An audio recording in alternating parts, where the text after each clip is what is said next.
Have you ever seen that different people cheering the same cricket team? That same feeling of belonging is at the heart of nationalism. Let's know what kind of nationalism arise in Europe. Hello students, मैं हूँ Urvashi Bhargava and welcome to Future Education.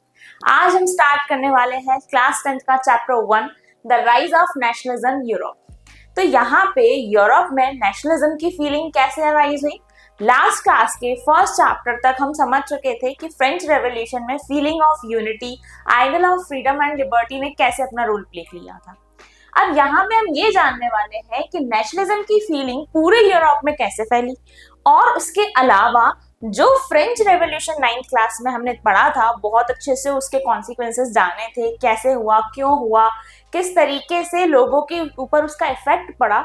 उसी से related उसके होने के बाद, French revolution के होने के बाद क्या इफेक्ट आए थे यूरोप के अंदर, तो ये सारी चीजें हम आज से जानना स्टार्ट करेंगे। स्टार्ट करते हैं। सबसे पहले फ्रेंच रेवोल्यूशन हो चुका था, तो आज के जो दो टॉपिक हैं वो मेनली ये हैं कि effects of French revolution, French revolution के बाद क्या चेंजेस आए होंगे। सेकेंड चीज यहाँ पे ये है कि हम देख चुके थे कि नेपोलियन बोनापार्ट का इंट्रोडक्शन या एंट्री प्रॉपरली हो चुकी थी, तो जब वो आए होंगे तो बहुत अच्छे डिक्टेटर के रूप में वो आए थे। तो आते ही उन्होंने क्या चेंजेस किए थे, कुछ रूल्स लेके आए थे, तो उन्हीं रूल्स को क्या बोला गया था, नेपोलियनिक कोड या सिविल कोड ऑफ 1804। तो इसी के बारे में आज हम अपने लेक्चर में जानने वाले हैं। सबसे पहले हम जानेंगे इफेक्ट्स ऑफ फ्रेंच रेवोल्यूशन। आपकी बुक में स्टार्टिंग कुछ इस तरीके से होती है। एक यहाँ पे फ्रेंच आर्टिस्ट थे फ्रेडरिक सोरियू, 1848 में इन्होंने क्या किया था, एक 4 प्रिंट का एक प्रिंट प्रिपेयर किया था, जिसमें से एक प्रिंट की फोटो आपके सामने भी है, फर्स्ट प्रिंट की। ये प्रिंट इंपॉर्टेंट क्यों है, क्योंकि जब ये इन्होंने प्रिपेयर किया है तब ऐसी कंडीशंस वो लाने की कोशिश कर रहे हैं जो वो चाह रहे हैं, कि इमेजिनेशन है उनकी। कैसी इमेजिनेशन है फ्रेडरिक सोरियू की, आइए हम जानते हैं। सबसे पहले यहाँ पे वो ये बताते हैं कि उन्होंने एक सपना देखा। कैसा सपना देखा, डेमोक्रेटिक एंड सोशल रिपब्लिक का। ठीक है, एक डेमोक्रेटिक या एक यहाँ पे सोशल रिपब्लिक नेशन का वो सपना देखते हैं। वो सपना कैसा है, तो यहाँ पे नेशंस के बीच में वो पूरा सोशली या डेमोक्रेटिकली कैसे रिलेशंस एस्टैब्लिश हो रहे हैं, कैसे धीरे धीरे हर नेशन अपने आप में रिपब्लिक होता चला जा रहा है, उसी के रिगार्डिंग उनकी जो विजुअलाइजेशन थी, उसी के बेसिस पे उन्होंने 4 प्रिंट पिक्चर यहाँ पे बनाई। उसमें से एक प्रिंट की फोटो हमारे सामने भी है, ये अपने आप में इंपॉर्टेंट है। ठीक है, कैसे इंपॉर्टेंट है, देखिए। फ्रेडरिक सोरियू एक फ्रेंच आर्टिस्ट थे, इन्होंने यहाँ पे एक सीरीज ऑफ 4 प्रिंट्स बनाई। जैसा कि मैंने आपको बताया था, इन्होंने अपने ड्रीम्स को क्या किया था, विजुअलाइज किया था, और इन्होंने एक ऐसी दुनिया की कल्पना की थी जो कैसी होगी, डेमोक्रेटिक एंड सोशल रिपब्लिक होगी। ये याद रखना है हमें, ये इंपॉर्टेंट है। ठीक है, फर्स्ट प्रिंट में यहाँ पे क्या देखते हैं कि people of Europe and America, यहाँ पे people of Europe and America, वहां के जितने भी छोटे बड़े नेशंस हैं, ये सब साथ में, ये देखिए लाइन में लगते हुए यहाँ से आ रहे हैं। ठीक है, ये यहाँ पे सब अपने अपने नेशंस के फ्लैग्स यहाँ पे लेके हुए आ रहे हैं। यहाँ पे एक स्टेच्यू दिख रहा है हमें। ठीक है, तो यहाँ पे जो फ्रेंच रेवोल्यूशन ने यहाँ पे एक स्टेच्यू जो लिबर्टी का बताया था, उनके पास दोनों हाथों में कुछ चीजें हैं। फर्स्ट में यहाँ पे उनके पास मशाल है, और सेकंड में यहाँ पे एक चार्टर है। ठीक है, she is wearing torch in one hand and charter of the rights of man. Charter of the rights of man क्या है, हमने पढ़ा था, इसी के लिए थर्ड स्टेट ने कितनी लंबी लड़ाई लड़ी थी, और ये अपने आप में बहुत ज्यादा इंपॉर्टेंट है, क्योंकि यही है जो लोगों को उनके अधिकारों से, मतलब उनको बताएगा कि उनकी क्या राइट्स हो सकते हैं।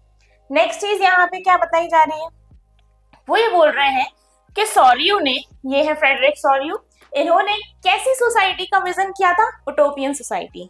टर्मिनोलॉजी भी अपने आप में इंपॉर्टेंट है, उसे बिल्कुल भी मिस नहीं करना है।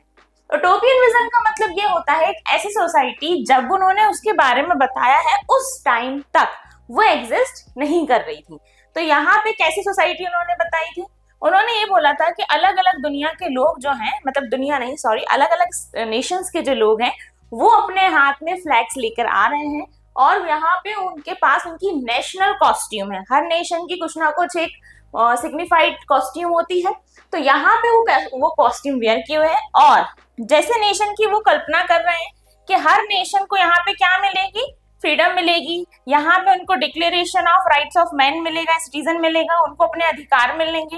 धीरे धीरे सब आ रहे हैं, और ये सिर्फ लोग नहीं चाह रहे हैं, यहाँ पे क्राइस्ट, ये जो एंजल्स है, ये सब भी उसमें क्या कर रही हैं, सपोर्ट कर रही हैं, अपनी ब्लेसिंग्स दे रही हैं कि आप जिस चीज का मुद्दा उठाकर, जिस चीज को अपने दिमाग में रखकर यहाँ के लिए निकले हो, अपने नेशन के लिए, अपने अंदर की नेशनलिज्म फीलिंग को राइज करने के लिए, अपने नेशन को फ्री कराने के लिए, अपने राइट्स को पाने के लिए, उन सारी अच्छी फीलिंग्स के लिए, उन सारी चीजों के लिए ये सब क्या कर रहे हैं, यहाँ पे ब्लेस कर रहे हैं कि हाँ ऐसा होगा।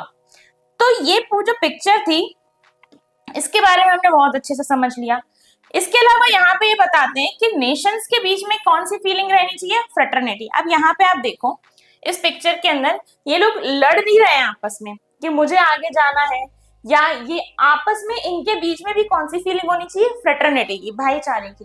तभी जाकर हर एक नेशन क्या होगा, अपने अपने राइट्स पा पाएगा। ठीक है, ये जो मोनार्की चली आ रही थी, या आप जो डिक्टेटरशिप फ्रांस में थी, या फिर पूरे यूरोप में नेशनलिज्म की फीलिंग कैसे अराइज होगी, वही हम इस पूरी स्लाइड्स में, इस पूरे लेक्चर में जानने वाले हैं। तो ये जो पिक्चर है ये अपने आप में ही क्या है, बहुत इंपॉर्टेंट है, इसको बिल्कुल भी नेग्लेक्ट नहीं करना है। ठीक है, इसके ऊपर एक क्वेश्चन बनता ही है। नेक्स्ट क्या है, ये फ्रेडरिक सॉर्यू है, जैसा कि मैंने बताया था। सेम जब ये बातें बताई जा रही हैं आपको, सेम टाइम पे जब ये नेशंस चल रहे हैं, तो एक इंटरेस्टिंग सा क्वेश्चन अराइज होता है, difference between nation state and modern state. सुनने में दोनों स्टेट है, but what is nation, what is modern state, आइए जानते हैं। देखिए, नेशन स्टेट क्या होता है, जिस नेशन की कलेक्टिव कल्चरल आइडेंटिटी होती है, एक यहाँ पे पॉलिटिकल यूनिट होती है, या फिर वहां की पॉपुलेशन एक यूनिफाइड एरिया के अंदर रह रही होती है, और यहाँ के जो ग्रुप ऑफ पीपल, लोगों का जो ग्रुप होता है, ये sense of belonging to state, मतलब नेशन के प्रति समर्पित होते हैं। नेशन स्टेट, ठीक है, राष्ट्र। तो यहाँ पे नेशन के लिए उनके अंदर एक फीलिंग ऑलरेडी अराइज रहती है। मॉडर्न स्टेट क्या होती है, ये एक इंटरनेशनल ऑर्डर है जिसमें नेशनल स्टेट जो है एक प्राइमरी यूनिट की तरह ट्रीट किया जाता है। यहाँ पे नेशनलिज्म फीलिंग तो रहती है, बट उससे ज्यादा यहाँ पर क्या होता है, पावर्स जो होती हैं उनको सेंट्रलाइज किया जाता है एक डिफाइंड टेरिटरी में, कि इतनी टेरिटरी में इस तरीके से इन चीजों को किया जाएगा। इसके अलावा पूरी जो अथॉरिटी होती है, the authority has complete control over the area. जो भी अथॉरिटी होती है, जिनकी पावर सेंट्रलाइज की जा रही होती है, उन्हीं का पूरा कंट्रोल होता है उस एरिया पे। ठीक है, उन्हें लोगों के, उनकी फीलिंग्स इंपॉर्टेंट है, बट उनकी अथॉरिटी पूरे एरिया पे कंट्रोल कर रही होती है। मेनली इंपॉर्टेंस हमें ये समझना है, ये भी बहुत इंपॉर्टेंट एक तरीके से टॉपिक है अपने आप में। हर पेज के ऊपर जितनी भी चीजें दी गई हैं सभी बहुत इंपॉर्टेंट है। तो nation state versus modern state, सिर्फ इनको टर्म समझ के नहीं छोड़ देना है, इनके मीनिंग्स को भी बहुत अच्छे से समझना है। ओके, नेक्स्ट अब हम आगे बढ़ते हैं।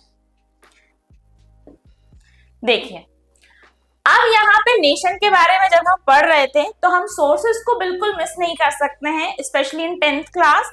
और जब बात एनसीईआरटी के सोर्सेस की आती है, यहीं से आपकी केस स्टडीज भी बन सकती हैं, यहीं से आपके क्वेश्चंस भी बन सकते हैं। तो यहाँ पे अर्स्ट का ये पैराग्राफ कई बार मैं देख चुकी हूँ कि आया हुआ है, what is a nation, nation क्या होता है। अर्स्ट अपनी लैंग्वेज में इसको डिफाइन कर रहे हैं।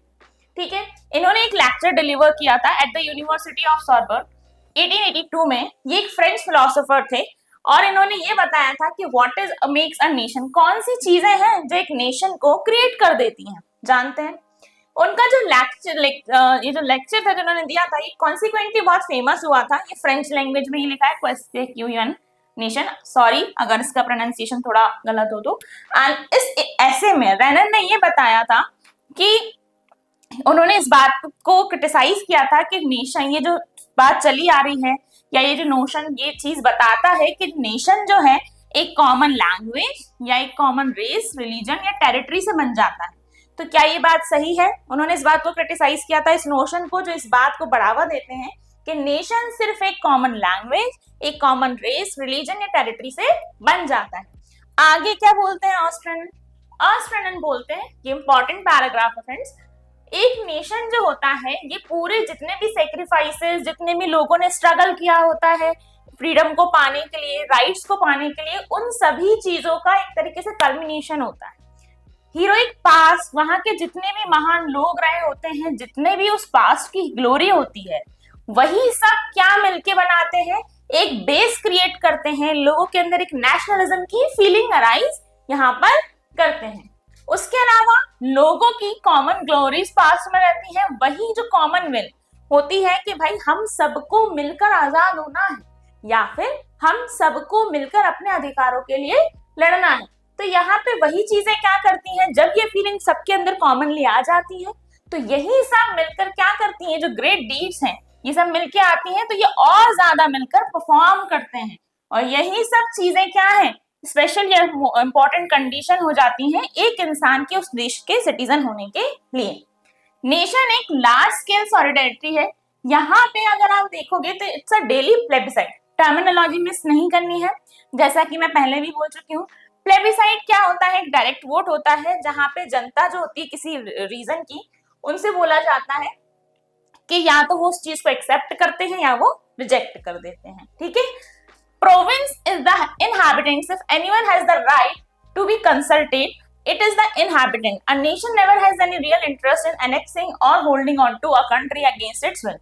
नेशन कभी भी, नेशन की डेफिनेशन ये यहाँ पे बता रहे हैं, नेशन का जो क्या नोशन ये कैसा मानते हैं वो बता रहे हैं। नेशन का मतलब बिल्कुल भी ये नहीं होता है कि आप अपने अधिकारों के लिए या अपने आप को ग्रो करने के लिए किसी दूसरे के नेशन को कैप्चर कर लो या दूसरे की फीलिंग ऑफ यूनिटी और नेशनलिज्म को दबाने की कोशिश करो। इसके अलावा ये बोलते हैं the existence of a nation a good thing, a necessity even. यहाँ पे एक नेशन का एग्जिस्टेंस होना, अगर आपके अंदर ये भाव है एज अ सिटीजन या एक फीलिंग है, तो ये बहुत अच्छी चीज है। और वो एग्जिस्टेंस ही क्या करती है, ये गारंटी करती है जो आपको आजादी है, लिबर्टी यहाँ पे प्रोवाइड करेगा। Which would be lost if the world had only one law and only one member. ये जो फीलिंग ऑफ लिबर्टी है अकॉर्डिंग टू ऑस्ट्रेनन, या जो नेशन के लिए जो आपके अंदर नोशंस यहाँ पे होने चाहिए वो कंप्लीटली मिस हो जाएंगे अगर कोई एक इंसान यहाँ पे उस पर रूल करने लग जाए, एक ही इंसान के वोट्स को इंपॉर्टेंस दी जाए या एक कैटेगरी को इंपॉर्टेंस दी जाए। कुल मिलाकर अगर हम पूरा जेस्ट निकालते हैं ऑस्ट्रेनन की पूरे लेक्चर का जो उन्होंने स्पीच दिया है, इसमें उन्होंने यही बोला है कि नेशन सिर्फ आपके किसी रिलीजन से, किसी कास्ट से, किसी टेरिटरी में रहने वाले लोगों से या उनके रेस से डिफाइन नहीं होता है। नेशन डिफाइन होता है उसके पास्ट से कि कैसी ग्लोरी थी, कितना स्ट्रगल किया गया, उधर रहने वाले लोगों के अंदर फीलिंग से कि वो कैसी फीलिंग चाह रहे हैं नेशनलिज्म की। तो नेशन का जो एग्जैक्ट मीनिंग है वो समझना बहुत ज्यादा जरूरी है। और ऑस्ट्रेलियन के हिसाब से व्हाट इज अ नेशन में उन्होंने क्या बताया वो भी हमें बहुत अच्छे से याद रखना चाहिए। अब चलिए आगे बढ़ते हैं। ये आपका एक सोर्स था जिसको हमने पढ़ लिया। देखिए फ्रेंच रेवोल्यूशन हुआ था, हम जान चुके थे कि फ्रेंच रेवोल्यूशन हुआ। फ्रेंच रेवोल्यूशन हो चुका था जब नेपोलियन बोनापार्ट उसके फर्स्ट काउंसिल बने, एज अ डिक्टेटर वो हमारे सामने आए। अब जब उनके आने के टाइम तक फ्रेंच रेवोल्यूशन हो गया है तो भाई अब चेंजेस तो आए होंगे ना। इतनी लंबी लड़ाई लड़ी गई, लोगों ने विद्रोह कर दिया, तो क्या चेंजेस नहीं आए होंगे? सो ऑब्वियसली चेंजेस आए होंगे। कैसे चेंजेस आए होंगे? तो ये सारे चेंजेस याद रखने, ये 5 मार्क क्वेश्चन यहाँ पे क्रिएट हो रहा है एक तरीके से आपके लिए। ठीक है, what are the effects after French revolution? तो क्या इफेक्ट्स रहे फ्रेंच रेवोल्यूशन के बाद या फ्रेंच रेवोल्यूशन के दौरान हमें क्या इफेक्ट्स देखने के लिए मिले? देखिए सबसे पहले याद रखना है, ये 1 मार्क है। फर्स्ट एक्सप्रेशन ऑफ नेशनलिज्म कब देखा गया था? 1789 में। Remember the year. अब यहाँ पे पहला चेंज क्या आया था ये हमने एक बार और देखा था, बस एक टर्मिनोलॉजी और बढ़ गई है। ठीक है, ला पैट्री एंड ले सिटोयन, यानी the fatherland and the citizen वाला कॉन्सेप्ट यहाँ पे जो भी है उनके सबके हर एक सिटीजन क्या होगा, उसके इक्वल राइट्स होंगे। ठीक है, और हर एक सिटीजन इक्वल होगा। अब यहाँ पे कोई बड़ा कोई छोटा नहीं है, सभी लोगों के लिए पितृभूमि है। ठीक है, और सभी लोगों के लिए यहाँ पे जो सिटीजन है वो इक्वल है और उनके जो राइट्स हैं वो भी इक्वल है। नॉर्मली हम मातृभूमि यूज करते हैं, बट नाथ की बुक में भी और जनरली यहाँ पर फादरलैंड ही यूज किया गया है। यहाँ पे फ्लैग आ चुका था। ठीक है, फ्लैग क्यों इंपॉर्टेंट है? देखिए हमारी भी कुछ आइडेंटिटी होती है, हमारे यहाँ जो भी रिचुअल्स फॉलो किए जा रहे होते हैं या हम जैसे भी हम बड़े हुए होते हैं, हमने जो देखा होता है, वैसे ही हर नेशन की एक आइडेंटिटी होती है, वो होती है उसकी फ्लैग। तो फ्लैग जो था वो आ चुका था, ट्राई कलर फ्लैग। इसके अलावा जो वहाँ के छोटे छोटे रीजन्स के डायलेक्ट्स थे उनको एबलिश कर दिया गया था और फ्रेंच जो थी वहाँ की क्या बन चुकी थी? नेशनल लैंग्वेज बन चुकी थी। इसके अलावा यहाँ पे अब जनरल एस्टेट के लिए इलेक्शंस होने लगे थे और उसको क्या नाम दे दिया गया था, नेशनल असेंबली। ये तो हमने 9th क्लास में बहुत अच्छे से पढ़ा था, ठीक है, national assembly, citizens and all, ठीक है। आगे बढ़े, ये चेंजेस आपको समझ में आए? अब देखिए, अभी तक क्या होता था, जो एडमिनिस्ट्रेटिव सिस्टम्स थे उनमें काफी अप्स एंड डाउन्स देखे गए थे फ्रेंच रेवोल्यूशन के दौरान, और काफी सारे चेंजेस भी देखे गए थे। अब उन चेंजेस को हटा के उन्होंने क्या बोला, आफ्टर फ्रेंच रेवोल्यूशन क्या देखने के लिए मिला कि यहाँ पर सेंट्रलाइज एडमिनिस्ट्रेटिव सिस्टम अब आ चुका था। इसके अलावा कस्टम ड्यूटीज या जो ड्यूज थे उनको खत्म कर दिया गया था। अब जो भी ट्रेडिंग होती थी उसमें जो भी आपकी कस्टम ड्यूटीज लगती थी उसको थोड़ा रिड्यूस कर दिया गया था और कंप्लीटली खत्म नहीं कर दिया गया था। यूनिफॉर्म सिस्टम ऑफ वेट, ये क्या है? यूनिफॉर्म सिस्टम क्या होता था, अलग अलग नेशंस बिजनेस ट्रेडिंग करते थे, हर नेशन ने अपने हिसाब से वेट की अलग अलग एक तरीके से यूनिट डिसाइड कर रखी थी, जिसके कारण कुछ नेशंस को प्रॉफिट कुछ को लॉस होता था या फिर ट्रेडिंग करने में दिक्कत होती थी। तो यहाँ पे यूनिफॉर्म सिस्टम ऑफ वेट को इंट्रोड्यूस कर दिया गया। नेक्स्ट यहाँ पे क्या हुआ, फ्रेंच आर्मी ने प्रिंसिपल ऑफ नेशनलिज्म को फॉलो किया, ठीक है, और उसको फैलाया भी। हमने देखा भी था नेपोलियन बोनापार्ट के बारे में कि वो कैसे आर्मी को बढ़ावा दे रहे थे और उन्हीं को एक तरीके से क्या कर रहे थे, उन्हीं की हेल्प से फीलिंग ऑफ नेशनलिज्म यहाँ पे फैल भी रही थी, ठीक है। तो यहाँ तक हम देख चुके थे। और क्या चेंजेस आए, अब देखो, चेंजेस मेनली हमने जितने पढ़ लिए ये तो है ही, और ये चेंजेस में से 5 चेंजेस तो मतलब नेसेसरी है कि आपको याद होने चाहिए, बहुत इंपॉर्टेंट है। अब यहाँ पे आपको ये बिल्कुल नहीं सोचना है कि अगर कोई छोटी मोटी पिक्चर दे दी गई है बुक में तो उसे क्यों देखना है, बिल्कुल जरूरी नहीं, बहुत जरूरी है, ठीक है। ये आपकी बुक में यहाँ पे एक पिक्चर दी गई है, ठीक है, ये एक जर्मन एल्मेनाक है जिसको डिजाइन किया था जर्नलिस्ट अर्नेस्ट रेबनैन इन 1798 में। ये यहाँ पे आप पिक्चर को अगर थोड़ा सा ध्यान से देखोगे तो फ्रेंच रेवोल्यूशन के फ्रंट पेज पे आपने देखा था बेसाइल को स्टॉर्म किया था, उसी टाइप की पिक्चर यहाँ पे बताई जा रही है, ठीक है। और यहाँ पे आप देख रहे हो कि सिमिलर फोर्ट्रेस यहाँ पे क्या कर रहा है, उसको रिप्रेजेंट कर रहा है, जहां पे despotic rule in the Germany province of castle, एक जगह वो है, एक जगह आपका प्रोविंस ऑफ कासल का जो डिस्पोटिक रूल जहां पे था वहां रिप्रेजेंट कर रहा है। यहाँ पे एक स्लोगन भी दिया जा रहा है, the people must seize their own freedom, लोगों ने अपनी फ्रीडम खुद ही कैसे खत्म करी, ठीक है, वो उन्होंने यहाँ पे टाइटल दिया। रेबनन जो थे सिटी ऑफ मेंस में रहते थे और ये एक जर्मन जेकोबिन ग्रुप के मेंबर थे। जेकोबिन क्लब सिर्फ फ्रांस में नहीं काफी अदर नेशंस में भी बने थे, वहां से इंस्पायर होकर एक तरीके से, तो वहां के मेंबर थे। ये इंपॉर्टेंट है, ये पिक्चर भी आ चुकी है एग्जाम्स में, तो आपको ये भी पता होना चाहिए कि ये क्या है, किसने इस पिक्चर को डिजाइन किया है। ये आपकी केस स्टडी में 1 मार्क क्वेश्चन के बेसिस पे बहुत इंपॉर्टेंट रोल प्ले करते हैं, ठीक है। अब देखो, नेपोलियन बोनापार्ट के बारे में बीच बीच में हम जानते रहेंगे, बहुत इंपॉर्टेंट इंसान रहे हैं वो हमारे एक तरीके से, ठीक है। फ्रांस रेवोल्यूशन के बाद 1797 में उन्होंने क्या किया, इटली पे इन्वेट किया, हमला बोल दिया और वॉर स्टार्ट हो गए। भाई ताकत आ गई थी उनमें राज करते करते लोगों के ऊपर कि मैं तो अब दुनिया जीत लूंगा, ये वाली फीलिंग के साथ वो आगे बढ़ रहे थे। 1799 में इन्होंने पॉलिटिकल पावर ही सीज कर दी। स्टार्टिंग टाइम में नेपोलियन बहुत अच्छा काम कर रहे थे, शायद जो चेंजेस देखने को मिल रहे हैं उसके हिसाब से अभी हमने जो पढ़े। अब लेकिन धीरे धीरे क्या हुआ था, इस चेंजेस जो ये चाह रहे थे ये बहुत ज्यादा एक तरीके से डिक्टेटरशिप में बहुत इन्वॉल्व हो गए थे और इन्होंने क्या करा, वहां की पॉलिटिकल पावर ही सीज कर दी। Completely destroyed democracy in France, France में डेमोक्रेसी ही खत्म कर डाली, ठीक है। जनता लड़ी एक रिपब्लिक स्टेट बनाने के लिए, या आ गए, इन्होंने कुछ अच्छा किया और धीरे धीरे फिर उसका फायदा उठा के डेमोक्रेसी ही खत्म कर दी। 1804 में इन्होंने इंट्रोड्यूस किया सिविल कोड या नेपोलियनिक कोड ऑफ 1804। क्या है सिविल कोड या नेपोलियनिक कोड ऑफ 1804 क्या है? इन्होंने अपने कोड में कुछ चीजें इंट्रोड्यूस की थी जिसमें कुछ इनकी कोड की अच्छाइयां भी थी जो बहुत पॉजिटिवली वर्क कर रही थी, कुछ नेगेटिव चीजें भी थी जो बहुत नेगेटिवली वर्क कर रही थी। क्या थी वो? देखिए, सिविल कोड या नेपोलियनिक कोड बात एक ही है, उसको देख के आपको कंफ्यूज नहीं होना है, ठीक है। सिविल कोड बोले या नेपोलियनिक कोड ऑफ 1804 बोले, सेम ही चीजें हैं दोनों। सबसे पहले इनकी सबसे अच्छी चीज क्या थी, इन्होंने फ्यूडल सिस्टम को खत्म किया। इन्होंने बोला फ्यूडल सिस्टम को कंप्लीटली खत्म करो, विच इज वेरी गुड। क्यों? क्योंकि फ्यूडल प्रिविलेजेस को एंड करना बहुत जरूरी था और कहीं ना कहीं इतने ओवरली प्रोवाइड किए जा रहे थे कि हर कॉमन सिटीजन को ये फील होता था कि ये फ्यूडल प्रिविलेजेस को खत्म करना बहुत जरूरी है। अगर आप देखोगे स्टार्टिंग से 9th क्लास की तो जितने भी चेंजेस आए वहां पे जो भी एक तरीके से एडमिनिस्ट्रेटिव रूल जिस भी तरीके का आया, उन्होंने सबसे पहला काम यही किया है, फ्यूडल प्रिविलेजेस को एंड करना। नेक्स्ट चीज यहाँ पे क्या की थी, जो दास प्रथा होती थी, लोगों को स्लेव्स बना दिया जाता था, उससे जो पीजेंट्स थे उन्हें आजाद कर दिया और जो उनकी जमीनों के लिए जो ड्यूज रह जाते थे, जो वो पे करते रहते थे एज अ टैक्स और समथिंग एल्स तरीके से, वो भी यहाँ पे इन्होंने खत्म कर दिया। इन्होंने बोला इक्वालिटी बिफोर लॉ, किसी भी कानून से पहले लोगों के लिए समान अधिकार होना बहुत जरूरी है। सिटीजन मीन्स सिटीजन, रेस्ट अब उसके अलावा कुछ भी नहीं, ठीक है।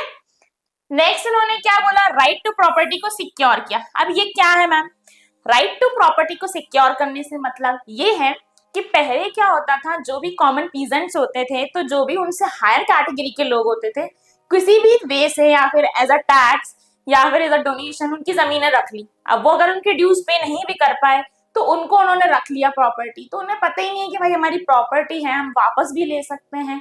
तो यहाँ पे लोग अपनी जमीनें बचा सकें, उनकी कोई प्रॉपर्टी है वो तो उनके पास रह सके, इसलिए उन्होंने यहाँ पे क्या बोला, राइट टू प्रॉपर्टी को सिक्योर किया।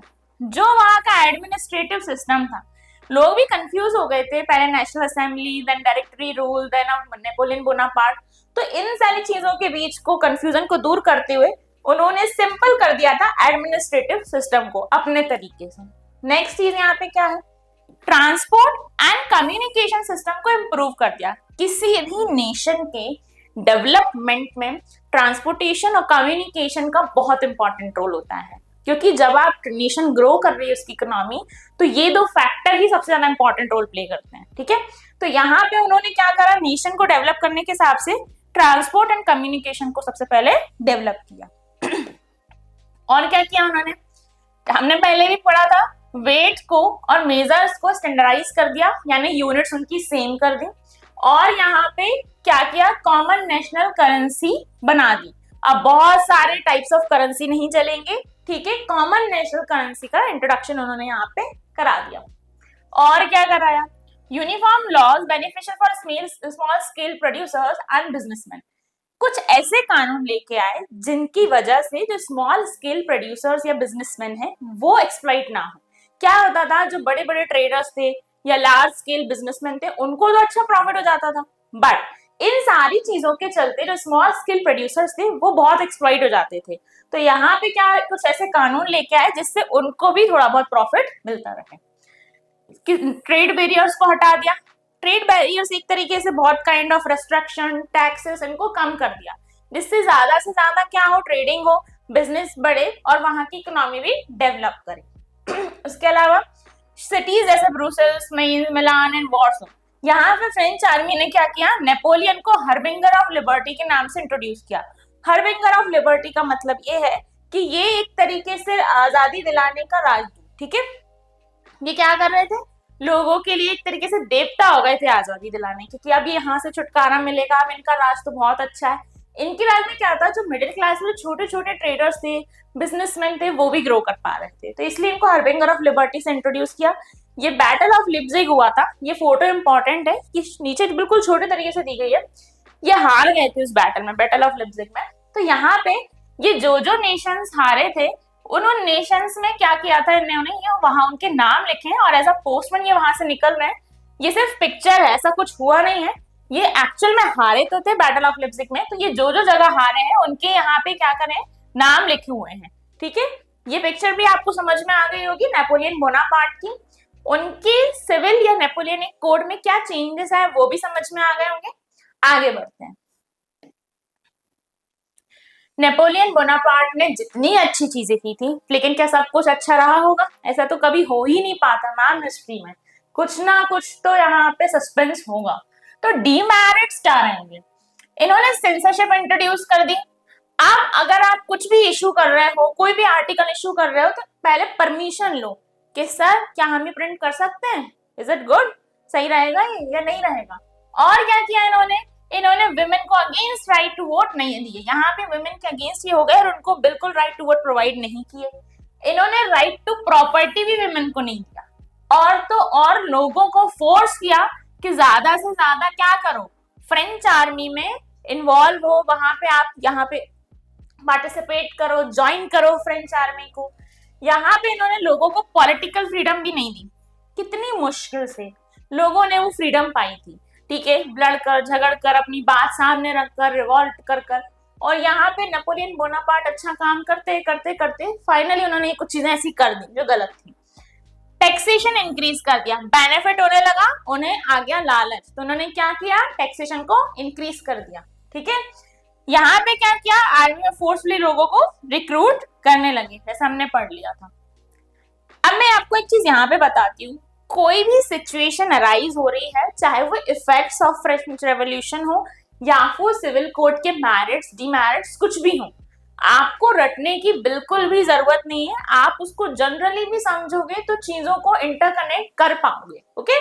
तो यहाँ पे आप जो चेंजेस देख रहे हो ना, ये जो भी चीजें, ये सब इंटरकनेक्टिवली चल रही होती हैं। अब हर राजा का अहंकार खत्म होता है, वही हुआ नेपोलियन बोनापार्ट के साथ। क्या हुआ, नेपोलियन का फॉल हो गया। कैसे हुआ, यहाँ पे आपको देखने के लिए मिलेगा बैटल ऑफ वाटरलू में। बैटल ऑफ वाटरलू किसके बीच में हुआ था, between Napoleon and Prague countries. What is Prague countries, Prussia, Russia, Austrian, Britain ने मिलकर नेपोलियन के साथ युद्ध किया, जिसको बोला गया बैटल ऑफ वाटरलू, जो कब हुआ, 1814 के बीच में हुआ। और इस युद्ध का समापन या एंडिंग हुई ट्रीटी ऑफ वियना से। ट्रीटी ऑफ वियना के बारे में पढ़ना है हमें, बहुत जरूरी है पढ़ना। कौन सा पोर्शन किसने लिया भाई, इतने मिलके बांटना होगा ना सब कुछ, लेकिन अभी नहीं पढ़ना है उसके बारे में।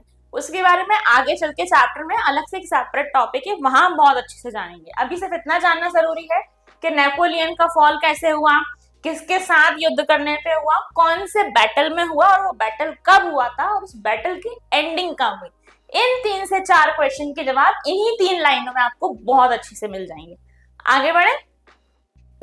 अब ये एक पिक्चर है, ठीक है, German painter Karl Kaspar Fritz ने इसको बनाया है। और यहाँ पे इन्होंने क्या करा था, ये आप देख रहे हो, फ्रेंच आर्मीज है, और ये यहाँ पे लोग बहुत कोशिश कर रहे हैं इस पेड़ को लगाने की, ट्री ऑफ लिबर्टी की। तो इसमें एक सार्कास्टिक तरीके से यहाँ पे एक दिया गया inscription, that take freedom and equality from us the model of humanity, यानी उनसे आजादी ले लीजिए, इक्वालिटी ले लीजिए। और ये इस तरीके का मॉडल ऑफ ह्यूमैनिटी ऐसा शो कर रहे थे, ठीक है। जब ये बहुत ज्यादा विद्रोह हो चुका था, उसके बाद की कंडीशन बता रहे हैं कि लोगों के साथ, मतलब इनको बताया जा रहा है कि भाई आजादी तो मिल चुकी है, मिल रही है, लेकिन कैसे मिल रही है, अभी हम पढ़ के आए थे सिविल कोड्स की गुड मेरिट्स के बाद, उसके बाद की है ये कुछ चीजें। ये एक सार्कास्टिक रेफरेंस है, जहां पे ये बता रहे हैं कि फ्रेंच जो है being liberator who oppose monarchy in the territory they entered, यानी कि अब देखो वो डिक्टेटर बन चुके थे, तो ये अपोज कर रहे हैं मोनार्की, मोनार्की नहीं चलेगी, लेकिन डिक्टेटर भी तो क्या कर रहे हैं, वो भी तो एट द एंड वही चीजें कर रहे हैं जो कोई मोनार्क कर रहा था। तो ये पिक्चर भी इंपॉर्टेंट है, ठीक है, इसके एसेंस को, इसका क्या मोरल हुआ, क्या ये कहना चाह रहे हैं, बहुत समझना जरूरी है। सो फ्रेंड्स, ये टॉपिक यहीं पर एंड होता है। बहुत इंपॉर्टेंटली हमने समझ लिया कि सिविल कोड क्या था, effects of French revolution. Main topics को बिल्कुल याद रखना है, छोटी छोटी पिक्चर्स को बिल्कुल मिस नहीं करना है, उनके नीचे क्या इंस्क्रिप्शन हमें दिए हैं वो भी हमें याद रखने हैं। So next time when you wave a flag or sing a national song, remember the unity that you feel today has a long history that created centuries ago. Thank you students, और ऐसे ही more informative videos देखने के लिए हमारे channel को like and subscribe करना ना भूलें। अपने कॉन्सेप्ट्स को डीप क्लियर करने के लिए फ्यूके एजुकेशन ऐप जरूर डाउनलोड करें। Thank you.